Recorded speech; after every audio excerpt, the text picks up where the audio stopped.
इस वीडियो में हम डिस्कस करेंगे रिगार्डिंग चैप्टर 8 ऑफ पाइथन और जो टॉपिक है दैट इज पाइथन स्ट्रिंग्स। तो स्ट्रिंग्स क्या होते हैं पाइथन में वो हम देखेंगे, कैसे इनका यूज़ करेंगे हम वो भी देखेंगे यहाँ पे प्रोग्राम्स के थ्रू। सो कुछ पॉइंट्स हैं। Strings in Python are surrounded by either single quotation marks और डबल कोटेशन मार्क्स। तो इसमें स्ट्रिंग कैसे रिप्रेजेंट करेंगे हम, इसमें सिंगल कोटेशन मार्क भी दे सकते हैं हम और डबल कोटेशन मार्क्स भी।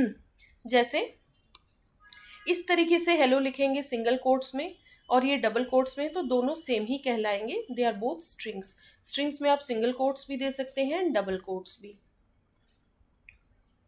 You can display a string literal with the print function. अब स्ट्रिंग को कैसे डिस्प्ले करेंगे यूजिंग प्रिंट फंक्शन वो हम देखते हैं। तो ये रहा जैसे एग्जांपल, इसको एग्जीक्यूट करके भी देखेंगे। तो प्रिंट, ये डबल कोट्स में हेलो लिखा है और ये सिंगल कोट्स में, दोनों का आउटपुट सेम ही आएगा, ठीक है, क्योंकि सिंगल कोट्स में लिखे या डबल कोट में है ये स्ट्रिंग ही। नाउ नेक्स्ट है, देखिए जैसे ये एग्जांपल है, यू कैन यूज डबल और सिंगल कोट्स, ठीक है। तो प्रिंट हेलो ऐसे डबल कोट्स में लिखेंगे और ये सिंगल कोट्स में, तो आउटपुट दोनों का सेम आएगा। ये देखिए हेलो हेलो, तो इट डजेंट मैटर कि आप सिंगल कोट्स यूज कर रहे हैं कि double quotes, it's one and the same thing कि ये स्ट्रिंग को रिप्रेजेंट कर रहा है। नाउ नेक्स्ट देखते हैं, assign string to a variable. एक वेरिएबल को स्ट्रिंग कैसे असाइन करेंगे हम वो देखते हैं। Assigning a string to a variable is done with the variable name followed by an equal sign and the string। सीधा वेरिएबल का नाम लिखना है, जैसे a एक वेरिएबल ले लिया हमने, a इक्वल टू फिर डबल या सिंगल कोट्स में आप स्ट्रिंग लिख लीजिए, ठीक है। तो यहाँ पे ये हेलो की वैल्यू a को असाइन हो गई। और यहाँ पाइथन में अलग से, प्रीवियसली मैं ऑलरेडी कुछ वीडियो में बता चुकी हूँ कि यहाँ पाइथन में इंट स्ट्रिंग ये सब लिखने की कोई ज़रूरत नहीं होती है। पाइथन का इंटरप्रेटर खुद समझ जाता है कि ये किस टाइप का जो है अब ये वेरिएबल बन गया है, इसमें किस टाइप की वैल्यू है। स्ट्रिंग है तो स्ट्रिंग ही इसमें एलोकेट हो जाएगी, ये डायनामिकली उसी टाइम रन टाइम पे डिसाइड हो जाता है। तो ये अंडरस्टूड रहता है पाइथन में, अलग से लिखने की ज़रूरत नहीं होती। बस प्रिंट ए करा दीजिए तो हेलो की वैल्यू प्रिंट हो जाएगी। जैसे ये हो गया example, A equal to hello लिखा, फिर प्रिंट ए लिखेंगे तो आउटपुट हेलो आ जाएगा, ठीक है। इस तरीके से वेरिएबल को असाइन कर सकते हैं हम स्ट्रिंग। फिर assign string to a variable का और एक एग्जांपल देखते हैं। You can assign a multiline string to a variable by using. Multiline string भी एलोकेट कर सकते हैं एक वेरिएबल को, लेकिन इसमें मल्टीलाइन आ गई तो यहाँ पे कौन से कोट्स यूज करेंगे, या तो 3 कोट्स यूज करेंगे, सिंगल कोट्स कह लीजिए, या तो इस तरीके के डबल कोट्स हो गए, जो ये देखिए 1 2 3 स्टार्टिंग में भी एंड में भी, तो ये मल्टी लाइन हो गई। जिस तरीके से लिखी है ऐसे ही ये प्रिंट हो जाएगी। और 3 सिंगल कोट्स भी दे सकते हैं, तो 3 सिंगल कोट्स का एग्जांपल भी हम देखेंगे। पहले 3 डबल कोट्स जो दे रखे हैं, मतलब इस तरीके के जो कोट्स दे रखे हैं वो देखेंगे, फिर सिंगल कोट्स का भी देखेंगे, आउटपुट सेम ही आएगा। 3 डबल कोट्स का यदि हम यूज कर रहे हैं, सपोज ये वेरिएबल है और ये मल्टी लाइन स्ट्रिंग है, इसमें 3 डबल कोट्स दिए और यहाँ एंड कर दिया। अब प्रिंट ए कराएंगे तो ये पहले कोड लिख लेते हैं हम इसका, देखिए इस तरीके से। और ये तो था डबल कोट्स का, ठीक है, इसको रन करके भी देखेंगे इंडिविजुअली। अब इसी में डबल कोट्स की बजाय सिंगल कोट्स भी देख लेते हैं। 3 सिंगल कोट्स का भी यूज किया जा सकता है मल्टी लाइन में, ठीक है। तो मल्टी लाइन के लिए 3 का यूज होगा, 3 डबल कोट्स ले लीजिए या फिर 3 सिंगल कोट्स, बात एक ही है। सो ए इक्वल टू इस तरीके से लिख ले, ये एक रैंडम कोई टेक्स्ट लिखा है, लॉरम इप्सम करके लिखेंगे तो रैंडमली जो है कुछ टेक्स्ट जनरेट हो जाता है ना। प्रिंट ए कराएंगे, आप अपनी तरफ से भी कुछ लिख सकते हैं यहाँ पे। अब देखिए पहला एग्जांपल डबल कोट्स वाला देखते हैं। ए इक्वल टू सपोज दिस है, देन प्रिंट ए, आउटपुट देख लेते हैं तो ये आ गया, सेम वही पैराग्राफ जो है डिस्प्ले हो गया। सिंगल कोट लिखेंगे तब भी यही आएगा। तो इसमें ये पता चल रहा है कि आप डबल कोट लिखिए, सिंगल कोट लिखिए, डजेंट मैटर। और ये मल्टी लाइन मतलब जैसे हमने लिखा है उसी तरीके से ये लाइन डिस्प्ले हो जाएगी। फर्स्ट लाइन में जो है वो फर्स्ट लाइन में आया, सेकंड थर्ड फोर्थ जिस लाइन में जो लिखा वैसे आउटपुट आया। अब ये एग्जाम्पल इसको रन करके देखते हैं, जो सिंगल कोट्स वाला एग्जाम्पल था। इसमें हमने सिंगल कोट्स दिए हुए हैं 3, ठीक है, ये क्लोजिंग हो गया। अब प्रिंट ए कराएंगे, इसका भी आउटपुट सेम आएगा। ठीक है, तो आप 3 सिंगल कोट्स यूज करिए या 3 डबल कोट्स, तो मल्टी लाइन स्ट्रिंग्स आप ऐसे डिस्प्ले करा सकते हैं। अब देखिए एक इम्पॉर्टेंट नोट है इन द रिजल्ट, मतलब ये जो 2 आउटपुट हमने देखे सिंगल कोट डबल कोट के, the line breaks are inserted at the same position as in the code. जैसे आप लिखेंगे वैसे ही वो लाइन डिस्प्ले हो जाएगी। ठीक है, जहाँ जहाँ पैराग्राफ में ब्रेक है वहाँ वहाँ आउटपुट है। ऐसा नहीं कि अपनी मर्जी से पूरी लाइन एंड हुई है। देखिए इस तरीके से ये कहा गया है, जैसे एमिट पे यहाँ एंड हुई तो आउटपुट में भी एमिट पे ही एंड है। ठीक है, यहाँ एलिट पे एंड है, फिर इंसिडिडेंट है, एलिक्वा। इसकी मीनिंग पे मत जाइए, ये सिर्फ लॉरम एप्सम जो है ये एक रैंडम टेक्स्ट होता है। ठीक है, तो जैसे जैसे टेक्स्ट लिखा है वैसे वैसे ये डिस्प्ले हो गया। अब इनको एज एन एरेज देखेंगे। स्ट्रिंग्स एक्चुअली एरेज हैं इन पाइथन। कैसे है वो देख लेते हैं हम। Strings are arrays like many other popular programming languages. Strings in Python are arrays of bytes representing Unicode characters. ठीक है, ये एरेज ही है जो कि यूनिकोड कैरेक्टर्स को रिप्रेजेंट कर रहे होते हैं। However Python does not have a character data type. Python में कैरेक्टर डाटा टाइप नहीं होता, जो है स्ट्रिंग ही है। यदि कैरेक्टर्स की बात करें, सेट ऑफ कैरेक्टर्स की बात करें तो स्ट्रिंग ही, अलग से कोई कैरेक्टर करके डाटा टाइप नहीं होता है पाइथन में। A single character is simply a string with a length of 1। जो सिंगल कैरेक्टर भी हम लेंगे तो वो भी एक स्ट्रिंग ही होता है, बट उसकी लेंथ क्या होती है, 1। Square brackets can be use to access elements of the string. String के एलिमेंट्स को यदि हमें एक्सेस करना है तो स्क्वायर ब्रैकेट्स का यूज होगा। कैसे होगा वो हम देख लेंगे। स्ट्रिंग को एक एरे के फॉर्म में जो है रिप्रेजेंट करके। जैसे एक एग्जांपल है, get the character eight position 1, remember that the first character has the position 0। String में जब भी उसको एज एन एरे हम लेंगे तो पोजीशन की जो शुरुआत होगी वो 0 से होगी, 1 से नहीं होगी। उसकी क्या होगी, 0 1 2 3 इस तरीके से। और जो ब्लैंक स्पेस आएगा उसकी भी एक पोजीशन होती है।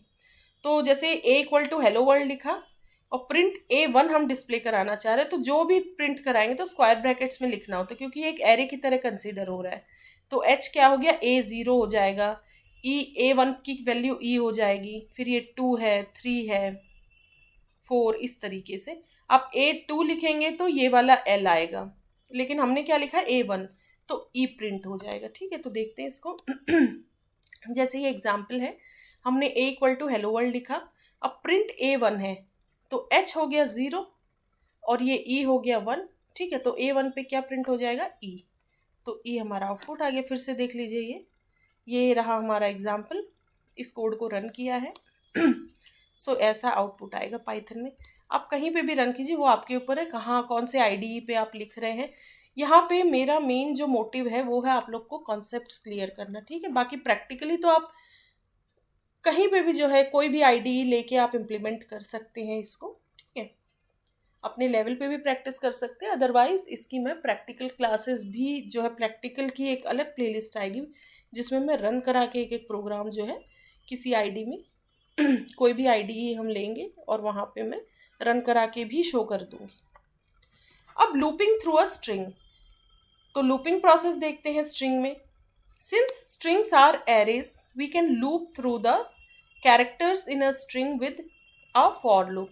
सपोज फॉर लूप का हम यहाँ यूज़ करेंगे तो क्योंकि ये एरे की तरह कंसिडर हो रहा है स्ट्रिंग्स, तो जैसे एरेज में लूपिंग हो सकती है वैसे ही हम इस स्ट्रिंग के कैरेक्टर्स को भी एक लूप की तरह जो है एक सीक्वेंस में देख सकते हैं। फॉर लूप का यूज़ हो सकता है, तो देखते हैं किस तरीके से हम यूज़ करेंगे।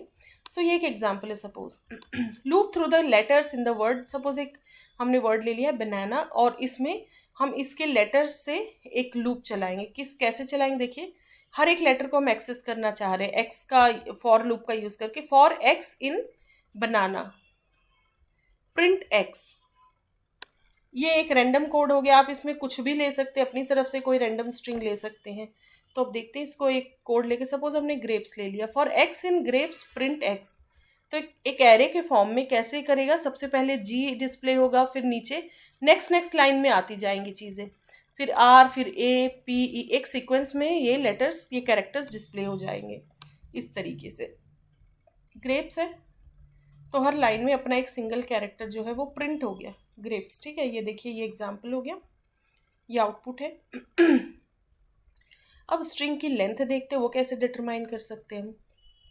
To get the length of a string use the length function. ये len और ये ब्रैकेट्स, ये फंक्शन का यूज करके हम लेंथ ऑफ स्ट्रिंग फाइंड कर सकते हैं। जैसे स्ट्रिंग लेंथ है, to get the length of a string use the length function. जैसे इस फंक्शन का जब हम यूज करेंगे, the length function returns the length of a string. तो फंक्शन याद रखिए आप, लेंथ ऑफ स्ट्रिंग के लिए आपको लेंथ फंक्शन का यूज करना है। सपोज ये हमने ए हेलो वर्ल्ड लिया, अब लेंथ जानना चाहते हैं हम कंप्लीट, इसके मतलब कितने टोटल कैरेक्टर्स हैं। इसमें आपका ये ब्लैंक स्पेस, ये सारी चीज़ें आ जाएंगी। तो लेंथ ऑफ ए क्या है, इस तरीके से लिखेंगे, फिर ब्रैकेट क्लोज। अब इसका देखते हैं रन करके। Suppose A equal to hello world है, प्रिंट लेंथ ऑफ ए देखेंगे तो क्या आ रहा है यहाँ पे 13 लेंथ है, मतलब काउंट कर लेते हैं। ये 1 2 3 4 5, ये कॉमा के लिए 6 हो गया। फिर ये ब्लैंक स्पेस है, ये भी काउंट हो जाएगा। ये भी एक स्पेस है, तो 7 8 9 10, R10 हो गया। फिर 11 12 13, आप खुद भी इसको काउंट कर सकते हैं। तो ये कंप्लीट क्या हो गया 13, लेंथ ऑफ ए क्या हो गया 13। तो ऐसे लेंथ फंक्शन से हम लेंथ ऑफ स्ट्रिंग डिटरमाइन कर सकते हैं। स्ट्रिंग को चेक करके देखेंगे, अब क्या चेक करेंगे वो देखेंगे। Check string, to check if a certain phrase और character is present in a string we can use the keyword in keyword का यूज करके कि ये कीवर्ड इन मतलब स्ट्रिंग में है या नहीं, तो उसके लिए कौन से कीवर्ड का यूज करेंगे, इन। कोई फ्रेज चेक कर सकते हैं हम, या फिर एक सिंगल कैरेक्टर देख सकते हैं कि वो स्ट्रिंग में है या नहीं, तो उसके लिए कौन से कीवर्ड का यूज करेंगे, इन कीवर्ड का। तो एग्जाम्पल देखते हैं हम।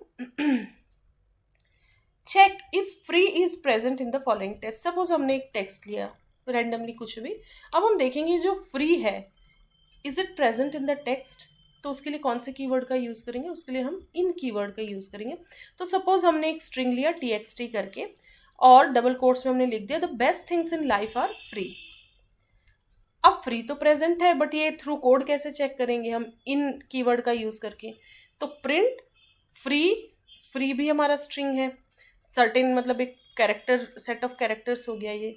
इन txt मतलब क्या फ्री txt में प्रेजेंट है, तो इन कीवर्ड का यूज हो गया। अब देखते हैं, ये हो गया हमारा code, txt equal to the best things in life are free. और ये देखिए, ये एक सच बात भी है, ठीक है। तो ये जितने भी यहाँ स्टेटमेंट्स हैं, sometimes they are meaningful also. Lorem ipsum का भी यूज़ होता है, जैसे हमने प्रीवियसली देखा, वो एक रैंडम टेक्स्ट होता है, बट मोस्टली यहाँ पे मीनिंगफुल चीज़ें ही इंक्लूड की गई हैं। सो देखते हैं, अब प्रिंट क्या फ्री प्रेजेंट है इन टेक्स्ट txt में, तो देखते हैं क्या है। तो यस इट इज़ प्रेजेंट, तो ये ट्रू या फॉल्स करके आउटपुट आ जाएगा।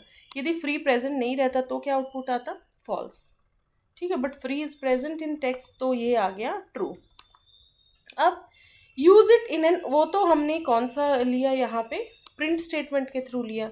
अब फॉर, ये इफ स्टेटमेंट का यदि यूज करके हम देखेंगे कि कैसे इनका यूज करेंगे, इन कीवर्ड का। Use it in an if statement, एक इफ स्टेटमेंट में हम ये जो इज कीवर्ड था इसका यूज करेंगे, ठीक है। लेकिन इधर यहाँ पे हम इफ स्टेटमेंट के थ्रू करेंगे। तो एक एग्जाम्पल लिया हमने, print only if free is present.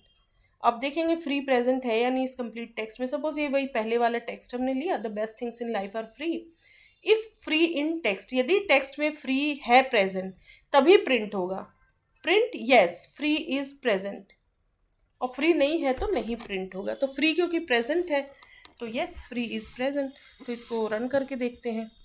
तो रन करने के लिए ये रहा code txt, the best things in life are free. अब देखेंगे इफ फ्री इन टेक्स्ट, क्या फ्री प्रेजेंट है टेक्स्ट में, यस फ्री इज प्रेजेंट, तो ये डिस्प्ले हो जाएगा। तो हमारा आउटपुट क्या आएगा, जो प्रिंट में लिखा हुआ है, यस फ्री इज प्रेजेंट, ये देखिए।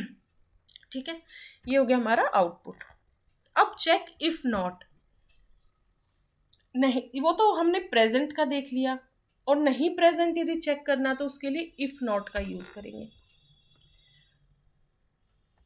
तो प्रेजेंट के लिए तो हमने क्या देखा, वही इन कीवर्ड का ही यूज देखा था, ठीक है। इफ नॉट यदि यूज करेंगे तो नहीं प्रेजेंट को कंफर्म करेंगे कि वो प्रेजेंट है नहीं है। To check if a certain phrase और character is not present in a string, उसके लिए नॉट इन, उधर इन का यूज हुआ था, ठीक है। और नहीं प्रेजेंट के लिए नॉट इन, बस आगे इन के नॉट लगा देना है। तो नॉट इन कीवर्ड का यूज करेंगे नहीं प्रेजेंट देखने के लिए। तो एक एग्जाम्पल है, check if expensive is not present in the following text. Suppose एक टेक्स्ट हमने लिया, the best things in life are free. अब हम देखेंगे इसमें एक्सपेंसिव वर्ड है या नहीं है। हमें इज नॉट है, नहीं होगा तो ट्रू आ जाएगा क्योंकि हमें नॉट इन का यूज कर रहे हैं। तो प्रिंट क्या है, एक्सपेंसिव नॉट इन टेक्स्ट, तो ये तो सच बात है, एक्सपेंसिव तो नहीं है टेक्स्ट में। तो आउटपुट क्या आ जाएगा हमारा। तो देखिए सबसे पहले तो ये कोड देख लेते हैं हम फिर से। The best things in life are free, फिर हमें चेक करना है print expensive not in text, expensive text में नहीं है, तो यस इट्स ट्रू, नहीं है वो, तो ट्रू आ जाएगा। और फ्री नॉट इन टेक्स्ट लिखते तो बट फ्री तो प्रेजेंट है, तो नॉट इन के केस में क्या आ जाएगा, वो फॉल्स आ जाता है यदि हम यहाँ पे एक्सपेंसिव की बजाय फ्री लिखते। Use it in an if statement. अब नॉट इन को इफ स्टेटमेंट में यूज करके देखते हैं। तो print only if expensive is not present. तो वही सेम टेक्स्ट लिया हमने प्रीवियस वाला, the best things in life are free. If expensive not in text, यदि एक्सपेंसिव टेक्स्ट में नहीं है तभी प्रिंट होगा, तो यस एक्सपेंसिव तो टेक्स्ट में नहीं प्रेजेंट है, तो ये प्रिंट हो जाएगा। No expensive is not present, ठीक है। और एक्सपेंसिव यदि प्रेजेंट होता तो नहीं डिस्प्ले, तो क्योंकि हम नॉट इन का यूज कर रहे हैं। तो क्योंकि एक्सपेंसिव प्रेजेंट है तो सबसे पहले तो देखिए कोड, वही सेम कोड रिपीट करके लिखा गया है यहाँ पे। txt लिख लिया पहले। Then if expensive not in text, वो टेक्स्ट में यदि नहीं है तो no expensive is not present, ये डिस्प्ले हो जाएगा क्योंकि वो नहीं है उस टेक्स्ट में और हम नॉट इन का यूज कर रहे हैं यहाँ पे। सो इसमें हमने बहुत सारे जो है बेसिक स्ट्रिंग के फंक्शंस देखे। आगे और भी स्ट्रिंग्स बहुत बड़ा टॉपिक है, तो इसके और भी 2-4 वीडियोस में, अपकमिंग वीडियोस में हम स्ट्रिंग से रिलेटेड ही चीज़ें डिस्कस करेंगे। ये बेसिक एक समझ लीजिए स्ट्रिंग का एक इंट्रोडक्शन था, कुछ बहुत ही बेसिक हमने फंक्शंस यहाँ पे देखे स्ट्रिंग से रिलेटेड। इस वीडियो में इतना ही। Thank you so much.